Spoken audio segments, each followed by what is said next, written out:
राम राम। हमारा गुरु महाराज का जो विषय चल रहा है अलौकिक ग्रंथ, हमने पिछले भाग में देखा कि यह संत जो है, गुरु महाराज जो है, वह त्रिकुटी में पहुंच गए। गुरु महाराज ने हमसे ये बताया कि गुरु महाराज जब वहाँ पहुँचे तो सभी लोक के जो पुरियों के, लोक के जो देवी देवता है वहाँ पर आके उनको पूजने लगे। कीड़ा पिंगला जो है वो उनके पैर धोने लगी और दोनों से बनी जो सुषमना है उनकी आरती करने लगी। वहाँ पर गुरु महाराज ने बताया कि कई प्रकार के सूरज वहाँ पर, लक्ष्य कोटि सूरज वहाँ पर उगे थे। 3 लोक का सुख जो त्यागेगा उसको यह सारा नज़ारा दिखेगा। अब गुरु महाराज, कई संत जो है वहीं पे अटक जाते हैं। वहाँ तक पहुँच के गुरु महाराज कहते हैं कि यहाँ से आगे और निराकार के 13 लोक है। त्रिकुटी से आगे निराकार के 13 लोक है, गुरु महाराज यहाँ पर कह रहे हैं। अब ये निराकार के देश में क्या क्या है इसका वर्णन गुरु महाराज बताते हैं। गुरु महाराज ने कहा, 13 लोक वरण कहूँ सारा,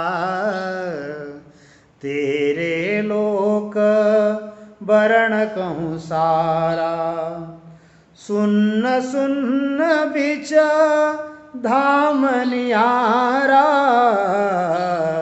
त्रिकुटी में 5 सुख पावे, त्रिकुटी में 5 सुख पावे, मैं माई देवत सुख आवे, परगट लोक प्रेम घट आणे, ज्योति लोक ज्योति सुख माने, अजर लोक में अलख विराजे, आनंद लोक में नाद जगाजे, बजर लोक में ब्रह्म ही पाया, चेतन स्वाद सभी वहाँ आया, इखर लोक में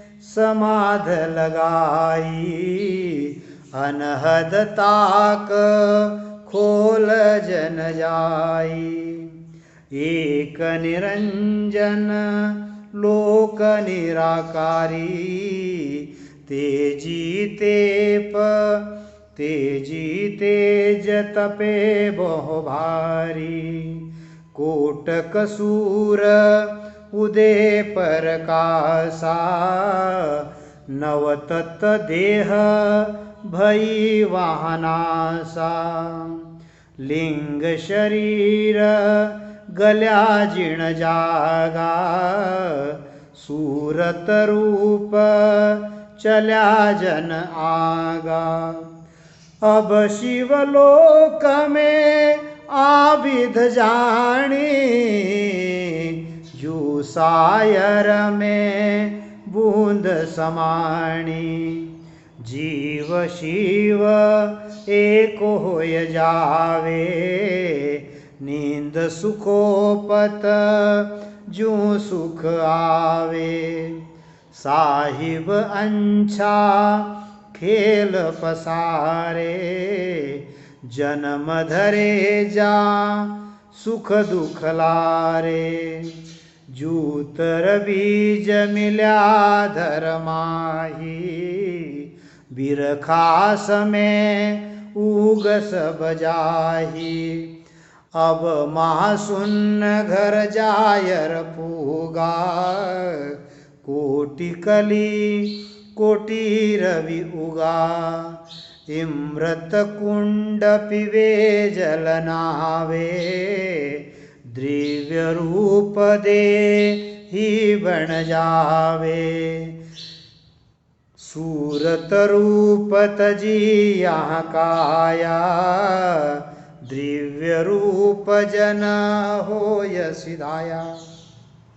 यह जो है, यह 9 जो लोक है, निराकार के जो 13 लोक है, उसका जो वर्णन है गुरु महाराज यहाँ पर करते हैं। अब देखिए, हमने देखा कि यह जो है, यह साधक का शरीर, गुरु महाराज का शरीर, जो राम नाम का सुमिरन कर रहा है उसका यह शरीर, यहाँ पर 4 पाकली, 8 पाकली, 16 पाकली, 32 पाकली, 64 पाकली, 128 पाकली। फिर इसके बाद में गुरु महाराज ने बताया कि यह 21 सूर्य, दुगना दुगना जो है यह तेज हो रहा है, यह मेरू पर्वत है। मेरू से गुरु महाराज यहाँ पर त्रिकुटी पहुँचे हैं। अब त्रिकुटी से यह जो 10वां द्वार है, यहाँ पर यह जो 10वां द्वार है, यहाँ से गुरु महाराज निराकार के 13 लोगों का वर्णन बता रहे हैं। त्रिकुटी में गुरु महाराज ने हमने देख लिया, गुरु महाराज ने बताया कि वहाँ पहुँचने के बाद यहाँ के सारी पुरियों के लोग जो है वहाँ पर आ गए। 3 लोग का सुख जो त्यागता है वो आगे बढ़ता है। अब यहाँ पर जो है ये भी छोड़कर गुरु महाराज आगे जा रहे हैं। फिर यहाँ से गुरु महाराज ने 13 लोग बताए। कौन से? महामाया, प्रकृति, ज्योति, अजर, आनंद, वज्र, इखर, निरंजन, निराकार, शिव ब्रह्म, महाशून्य, शून्य सागर, पार ब्रह्म, और यह 10वां द्वार। अब कई संत जो है 10वां द्वार और ऊपर बताते हैं, लेकिन गुरु महाराज ने 10वां द्वार जो खोला वो यही खोला, दूसरा कोई द्वार नहीं खोला गुरु महाराज ने, और अधर में नहीं खोला। जिन्होंने वाणी पढ़ी है, जो लोग इस ज्ञान को समझ रहे हैं, वो भली बात ही समझ रहे होंगे कि यहाँ पर गुरु महाराज क्या बता रहे हैं। यह जो 10वां द्वार है यह खोलकर आगे जाना है। 10वें द्वार के परे जो है बस वही साई है, वही परमात्मा है, कहीं अधर में और कुछ दूसरा नहीं है।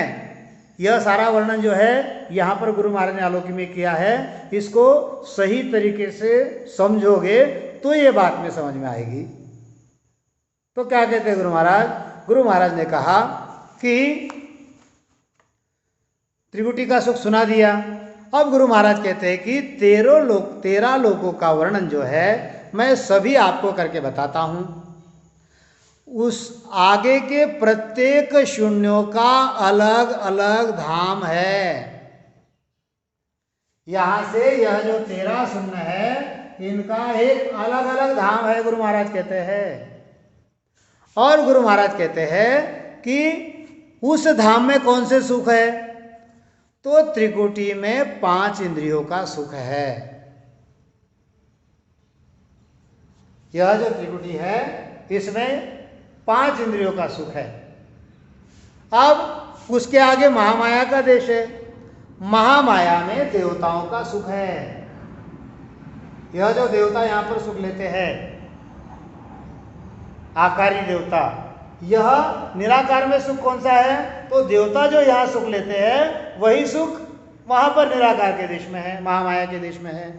उसके आगे प्रकृति का देश है। प्रकृति के देश में क्या है? तो गुरु महाराज कहते हैं कि प्रकृति के लोक में सभी एक दूसरे से प्रेम करते हैं और प्रेम के सुख में वे मग्न रहते हैं। ये सुख वहां पर है। त्रिकुटी के आगे महामाया, महामाया के आगे यह गुरु महाराज प्रकृति कहते हैं। तीसरा निराकार का लोक, उसमें सुख कौन सा है? प्रेम का सुख है, एक दूसरे से प्रेम करना और प्रेम में लीन रहना। अब उस प्रकृति के आगे गुरु महाराज कहते हैं कि ज्योति का लोक है। ज्योति के लोक में जो संत पहुंचे हैं वो वहां पर ज्योति को देखते रहते हैं, क्योंकि जैसे स्वर्ग में पहुंचने वाले संत हैं, जीव है, जैसे त्रिकुटी में पहुंचने वाले जीव है, इस निराकार की भक्ति करके निराकार के देश में पहुंचने वाले जीव है, वो वहां पर कौन सा सुख लेते हैं? वो सुखों का वर्णन गुरु महाराज यहां पर बता रहे हैं कि निराकार के देश में कौन कौन सा सुख है। अमर लोक में अमर सुख है, हर लोक में अलग अलग सुख है। कोटक सुन्ना का ब्योरा दाखू और लोक लोक का सब सुख भाखू। अब गुरु महाराज कहते हैं कि ज्योति के आगे, उसके आगे ज्योति का लोक है, ज्योति के लोक में क्या है, वहां पर ज्योति जल रही है और सबको उस ज्योति की तरफ एकटक देखते रहते हैं और ज्योति को देखकर सभी लोग ज्योति का भोग लेते हैं। उस ज्योति को देखकर, देखने में सभी जन जो है मस्त होते हैं और वहां पर उसको आनंद मिलता है। ज्योत जो है, ज्योत, फ्लेम जिसको हम कहते हैं, ज्योति, फ्लेम, तो उसका आनंद वहां पर ले रहे हैं। अब ज्योति के आगे अजर लोक है। अजर लोक, गुरु महाराज जो अजर कहते हैं वो नहीं, निराकार का अजर लोक। नहीं तो कई संत ये समझ लेते हैं, गुरु महाराज ने लिखा है कि अजर लोक सो मैं चला आया, विप्र के घर जामा पाया। इसके पहले हमने अजर लोक ग्रंथ लिया, उसमें ये सारा क्लेरिफिकेशन आ जाएगा। जिन संतों ने वह अजर लोक नहीं सुना होगा तो अजर लोक ग्रंथ के 11 भाग इसी चैनल पर मैंने पोस्ट किए हुए हैं, आप उसको सुन लीजिएगा कि गुरु महाराज जो अजर लोक कहते हैं वो अमर लोक को कहते हैं और ये जो अजर लोक है यह अजर लोक निराकार का लोक है। तो इस अजर लोक में क्या है, तो गुरु महाराज कहते हैं वहां पर अलख जो लखने में नहीं आती, ऐसी अलख ध्वनि हो रही है और उस ध्वनि को सुनने में सभी को बड़ा आनंद आता है। वहां पर एक आवाज हो रही है, ध्वनि हो रही है। सेठ साहब ने लिखा है, राधा कृष्ण जी महाराज ने, कि वहां पर अलख अलख अलख अलख ऐसा आवाज आता है। उस ध्वनि में, यानी कई ध्वनियां है, वो एक ध्वनि नहीं है, वो अलग की अनेक ध्वनि है। जैसे एक उदाहरण के तौर पर कि एक समूह है, एक समूह, जैसे हम बाजार में जाते हैं तो बाजार में कई लोग वहां पर बात करते हैं, तो उसमें से पर्टिकुलर कौन क्या बोल रहा है ये ध्वनि हम नहीं समझ सकेंगे। तो ऐसी वहां पर अलग की ध्वनि आती है और उस ध्वनि को सुनने में वहां पर पहुंचे हुए जो संत है उसका आनंद लेते हैं। अब उस अजर के आगे ये देखो, महामाया, प्रकृति, ज्योति, अजर, आनंद। अब उसके आगे, अजर के आगे आनंद। आनंद लोक में गुरु महाराज कहते हैं कि 5वां लोक जो है आनंद लोक है। आनंद लोक में एक प्रकार का नाद होता है, वह नाद वहां रहने वाले लोगों को बड़ा प्रिय लगता है। उस नाद की ऐसी गर्जना होती है कि वह नाद सुनने में वहां के सभी पहुंचे हुए जो संत है वहां पर उसमें मग्न होते हैं। फिर आनंद के आगे वज्र लोक लगता है, वज्र। अब यह जो वज्र लोक है वहां पर ब्रह्म चैतन्य का स्वाद है। क्या कहते गुरु महाराज कि यह जो वज्रलोक है, वज्रलोक में कौन सा है, ब्रह्म चैतन्य। ब्रह्म चैतन्य, ब्रह्म चैतन्य का स्वाद का मतलब 5 इंद्रियों का स्वाद, जो हमने यहां देखा त्रिकुटी में। यहां पर यह सुख जो है, यहां पर यह जो स्वाद है ये मेहनत करके लेना पड़ रहा है और यहां पर ब्रह्म चैतन्य का स्वाद जो है वह सहज में आ रहा है। कोई सुख मेहनत करके लेना। अब जब शरीर से ये 5 विषयों का आप सुख लोगे, जो साकारी भक्ति करने वाले हैं ये 5 सुख कहां से ले रहे हैं, ये 5 इंद्रियों से ले रहे हैं।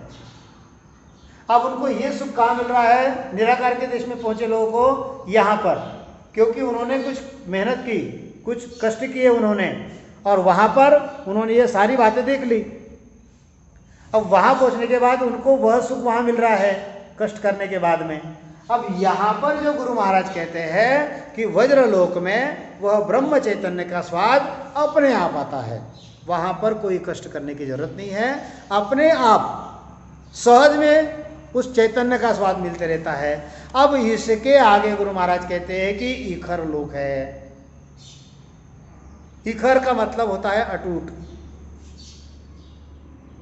दूसरी जगह गुरु महाराज ने बताया है। वहाँ पर गुरु महाराज कहते हैं कि इखर में समाधि लगती है।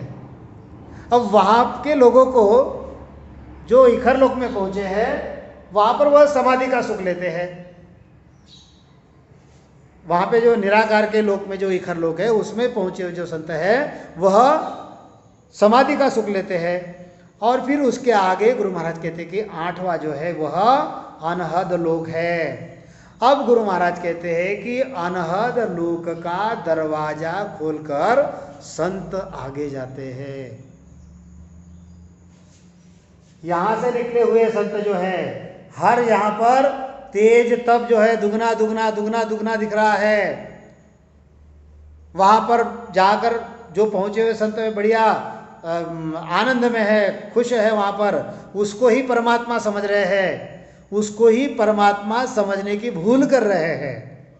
तो ये भूल ना होए इसलिए गुरु महाराज जो कहते हैं कि वह जो नियंचर जो साथ में है वो हमको आगे लेकर जाता है, वो हमारा सद्गुरु है। समझ रहे हो इस बात को? आपको कह रहा हूं, ध्यान में आ रहा है? हाँ, तो सुनो, इस बात को सुनो, गुरु महाराज क्या कहते हैं। फिर आगे गुरु महाराज कहते हैं कि गुरु महाराज ने कहा कि उसके आगे जो निरंजन का लोक है, जो 8वां लोक अनहद है, उसका दरवाजा खोलकर संत आगे जाते हैं। उसके आगे 9वां निरंजन का लोक है। निरंजन, निराकार, महाशून्य, शून्य सागर, पार ब्रह्म, ये सारे निराकार के लोग हैं। निरंजन को कोई कोई काल समझता है। निरंजन को गुरु महाराज लिखा है, कहीं निरंजन को काल लिखा है, कहीं निरंजन को निराकार का लोक लिखा है, कहीं निरंजन का वर्णन गुरु परमात्मा के लिए भी ये शब्द यूज किया है। कहाँ कौन सा शब्द गुरु महाराज किसके लिए पार करते हैं उसको समझना चाहिए। गुरु महाराज कहाँ पर कौन सा शब्द किसके लिए इस्तेमाल कर रहे हैं वो समझ आ गई तो सारे भ्रम जो है हमारे मिट जाएंगे। वाणी जी पढ़ने वाले जो हम संत हैं, जो जितने भी यहाँ पर इसको समझते हैं, ज्ञान देते हैं, ध्यान करते हैं, इस प्रकार से समझ कई लोगों में है। लेकिन होता कैसे है कि हम तो कहकर निकल जाते हैं, लेकिन जो संत सुनते हैं उनमें कई भ्रम निकल जाते हैं कि ये तो ऐसा है। तो ये सभी के लिए मैं बता रहा हूँ। अब गुरु महाराज कहते हैं कि उसके आगे 9वां जो निरंजन का लोक है, अब उसके आगे 10वां निराकार का लोक रहता है। उस निराकार के लोक में बहुत भारी तेज जो है तपते रहता है। वहाँ पर 100 लाख सूर्यों के उदित होने का प्रकाश है और इस 9 तत्वलिंग देह का नाश जो है वहाँ पर हो जाता है। जो यहाँ पर 9 तत्वलिंग की काया जो चली, यहाँ पर गुरु महाराज ने बताया ना कि देह में देह, सूरत में सूरत, हृदय बचे मंडी एक मूरत। यह जो हृदय में जो यह देही में जो देह निकली, ये कौन सी देह? यह 9 तत्वलिंग की देह है। 9 तत्व कौन से? 5 तत्व हमको पता है, आकाश, वायु, अग्नि, जल, पृथ्वी। और जो 4 तत्व है, मन, चित्त, बुद्धि और अहंकार। ऐसे जो 9 तत्वलिंग का जो देह है, यहाँ से ये दिख रहा है सारा। और वह निराकार के देश में गुरु महाराज कहते हैं कि निराकार के देश में वहाँ पर बहुत तेज और तप जो है वहाँ पर भारी तपता है। 100 लाख सूर्यों के प्रकाश होने का उदित वहाँ पर होता है। वहाँ पर यह 9 तत्वलिंग का देह जो है अब यहाँ पर यह मिट गया। यह काया जो है यहाँ पर यह नष्ट हो गई। यहाँ से काया कौन सी आगे चल रही है? यहाँ से सूरत काया आगे चल रही है।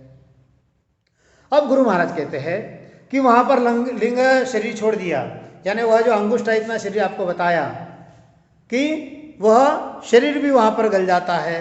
फिर आगे गुरु महाराज कहते हैं, क्या कहते हैं गुरु महाराज? लिंग शरीर गल्या जीर्ण जागा, सूरत रूप चल्या जन आगा। अब शिवलोक में आबिद जानी, जू सायर में बूंद समाणी। जीव शिव एको होय जावे, नींद सुखोपत जू सुख आवे। साहिब अंचा खेल पसारे, जन्म धरे जा सुख दुख लारे। अब यह जो विषय गुरु महाराज यहाँ पर बता रहे हैं, इसको आपको और बढ़िया समझ लेना पड़ेगा। खासकर जो निराकार की भक्ति करते हैं और निराकार की भक्ति करके निराकार के देश में जो संत पहुंचे हैं उनके लिए, क्योंकि ये सिर्फ सत्स्वरूप के संत सुन रहे ऐसा नहीं है, ये मीडिया ऐसा है कि ये सगुण के भी संत सुन सकते हैं, निर्गुण के भी संत सुन सकते हैं और सत्स्वरूप के भी संत सुन सकते हैं और नए हंस भी सुन सकते हैं। तो जो निराकार के जो लोग हैं, निराकार के जो भक्ति करते हैं, निर्गुण की जो भक्ति करते हैं, निराकार की जो भक्ति करते हैं, उनको यह चीज अब समझनी है। क्या कहते हैं गुरु महाराज, आगे यहाँ से यह नव तत्वलिंग देह जो है ये खत्म हो गया, नष्ट हो गया। आगे से सूरत काया हो पर आगे सूरत चल रही है। आगे 11वां जो लोक है वह शिव ब्रह्म का लोक है। आगे हंस कहाँ गया, जा कौन रहा है, हंस जा रहा है। यह जो हंस है इसकी यह यात्रा हो रही है अंदर के अंदर, जो ब्रह्मांड में, जो खंड में, यह सारा के सारा शिव ब्रह्म का जो देश है वहां पर, उस लोक में मैं गया।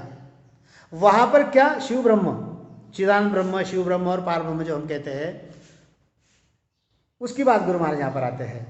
अब गुरु महाराज क्या कहते हैं कि वहां पर ऐसी विधि मालूम पड़ी कि जैसे समुद्र में पानी की बूंद समा जाती है, उस तरह से यह जो जीव है वह वहां पर शिव में मिल जाता है। अब शिवलोक में आबिद जानी, जू सायर में बूंद समानी। जीव शिव एको होए जावे, नींद सुखोपत जो सुख आवे। साहिब अंचा खेल पसारे, जन्म धरे जा सब सुखला दुखलारे। इस बात को समझो, अभी ये थोड़ा महत्वपूर्ण विषय है। यहाँ पर क्या कहते हैं गुरु महाराज कि जीव और शिव जो है वह एक हो जाते हैं। कहाँ पर, इस निराकार के देश में। लेकिन परंतु जब मालिक की इच्छा होती है, पुनः सृष्टि का पसारा करके खेल किया जाता है, तब ये जो जीव है पुनः यहाँ पर जन्म लेकर वापिस आता है। जन्म लेने के बाद उस जीव के पहले किए गए कर्मों के प्रमाण से सुख दुख जो है जीव के पीछे लगे हुए होते हैं। गुरु, इस विषय को समझिए। गुरु महाराज का जो है एक एक विषय गुरु महाराज समझा रहे हैं। निराकार में पहुंचे जो संत है वहां का भी सुख बता रहे हैं। निराकार में जो पहुंच गए उनकी स्थिति क्या हो गई, निराकार के आगे शिव ब्रह्म, शिव ब्रह्म में जो पहुंच गए उनकी स्थिति क्या हो गई, जीव शिव एक हो गया। लेकिन जो राम नाम की विधि से जो नहीं पहुंचे, वहां पर उनके कर्म उनके साथ में है। राम नाम से कर्म कटे, कर्म कटने के बाद उसके भी आगे संत जा रहे हैं, उसके भी आगे हंस जा रहे हैं। लेकिन जो राम नाम के बिना वहां पर पहुंचे हैं, उनके साथ में यह इच्छा माया जो है, यह इच्छा माया उनके साथ में है। उनके साथ में यह जो है, यह चेतन उनके साथ में है। और कर्म जो है, कर्म, यह कर्म भी उनके साथ में है। ये माया होने के कारण उनको वहां से वापिस आना पड़ता। माया उनकी छोटी नहीं। और जो राम नाम का सुमिरन करके पूरब के 6 कमल पश्चिम के रास्ते से जा रहे हैं, पश्चिम के रास्ते से जाने वाले 10वें द्वार तक भी जाते हैं। ऐसा नहीं कि सिर्फ राम नाम वाले 10वें द्वार तक जाते हैं, राम नाम वाले 10वें द्वार के परे जाते हैं। गुरु महाराज ने लिखा है कि एक निर्गुण अंग दूसरों कहिए, जे कोई ज्ञानी पावे, वो भी पश्चिम से जाते हैं। और सोहम जाप अजप पा जप के 10वें द्वार लग जावे, ये 10वें द्वार तक लग जाते हैं। लेकिन गुरु महाराज कहते हैं कि वो निर्गुण में मिले न कोई। यहां पर निर्गुणकार का सत्स्वरूप है, वो सत्स्वरूप में जाकर नहीं मिलते। यह जो पार ब्रह्म जो परमात्मा है उसको देखकर, वह जो होणकाल है उसको देखकर वापिस आते हैं। ये निर्गुण में मिले न कोई, जायर देखे सारा, और वापिस आकर करामात क्रिया फल पावे, ब्रह्मन हुए विचारा।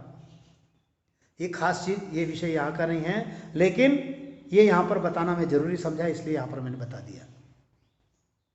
तो गुरु महाराज कहते हैं कि शिव ब्रह्म में स्थिति कैसी हो गई? शिव ब्रह्म में जीव और शिव जो है वह एक हो जाता है। वहां पर गुरु महाराज कहते हैं कि परंतु जब मालिक की, यानी इसका मालिक कौन? यह होनकाल पार ब्रह्म। इसका मालिक यह काल, जो उत्पत्ति करते समय ईश्वर है और महाप्रलय करते समय काल है, इसकी जब इच्छा होती है सृष्टि का पसारा करने की, तब यहां पर पहुंचे हुए जो जीव है अपने अपने कर्मों के हिसाब से वापिस आते हैं। और सृष्टि की जब रचना होती है तब अपने अपने हिसाब से, उसका उदाहरण भी दिया गुरु महाराज ने। क्या उदाहरण दिया गुरु महाराज ने? कि जूतर बीज मिल्या धर्माही, बिरखा समय उग सब जाई।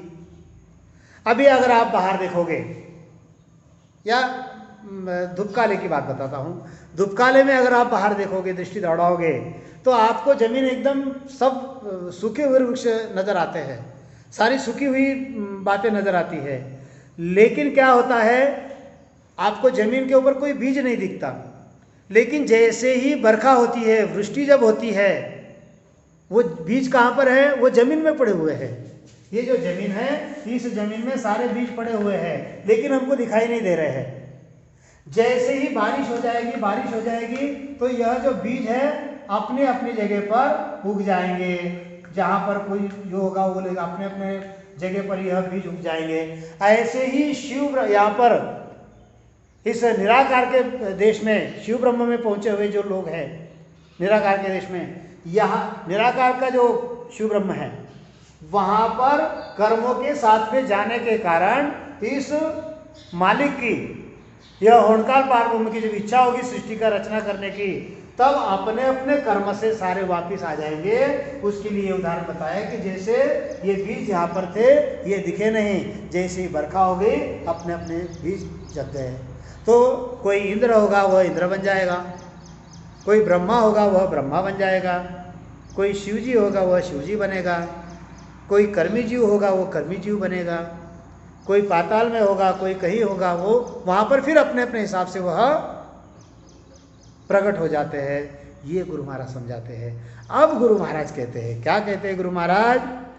अब महाशून्य घर जायर पूगा, कोटि कली कोटि रवि उगा, इमृत कुंड पिले पिवे जल नहावे, द्रीव रूप देही बन जावे, सूरत रूप तजी यहाँ काया, दिव्य रूप जन होय सिदाया। यहां तक का विषय आप लोगों के ध्यान में आ गया। अब गुरु महाराज उस शिव ब्रह्म के आगे की बात बताते हैं। क्या कहते हैं गुरु महाराज? कि शिव ब्रह्म के आगे 12वां महाशून्य का जो देश है वहां पर मैं जाकर पहुंचा। वहां पर 100 लाख पंखुड़ियों के कमल में 100 लाख सूर्य उदित हुए दिखाई दिए। वहां पर इमृत के कुंड जो है वो भरे हुए हैं। यह जो सारा वर्णन है और इसके आगे का वर्णन जो है, यह सारा वर्णन मैं अगले भाग में करूंगा। तो हमने इस भाग में क्या देखा? महामाया, प्रकृति, ज्योति, अजर, आनंद, वजर, ईखर, निरंजन, निराकार, शिव ब्रह्म, यहाँ तक हम आए। महाशून्य के देश में अभी गुरु महाराज पहुंचे हैं। वहां की बात गुरु महाराज बताते हैं। महाशून्य, शून्य सागर, पार ब्रह्म, 10वां द्वार और परमात्मा का देश, अमरलोक। ये वर्णन सारा अगले भाग में आप देखेंगे। बोलिए आदि सदगुरु, सर्व आत्माओं के सदगुरु, सर्व सृष्टि के सदगुरु, सदगुरु सुखराम जी महाराज ने धन्य हो।